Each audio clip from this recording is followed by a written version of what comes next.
Martin Steller here.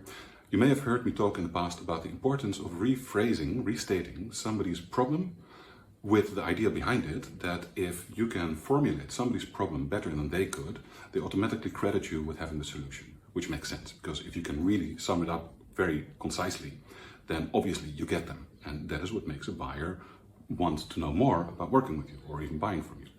But how do you do that? How do you actually get that message out?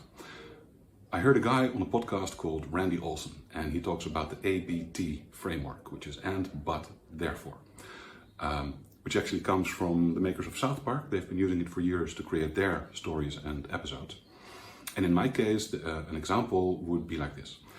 I work with coaches and consultants who are on a mission to do something positive with their work. They are purpose and mission driven.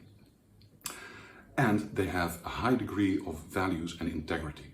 But that means that very often they don't manage to land the client because they don't want to compromise on their values. They don't want to be spammy, scuzzy, scammy, pushy, and so they lose out.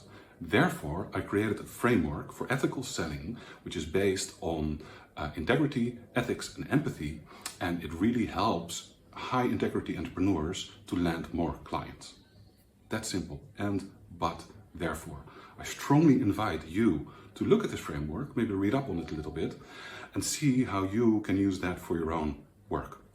And when you're talking to a buyer and they are describing their situation, listen for the and, but, and therefore statements that they make. It will really help you to summarize when you end up saying, okay, so what I'm hearing you say is that you this and that, but that, and therefore so and so.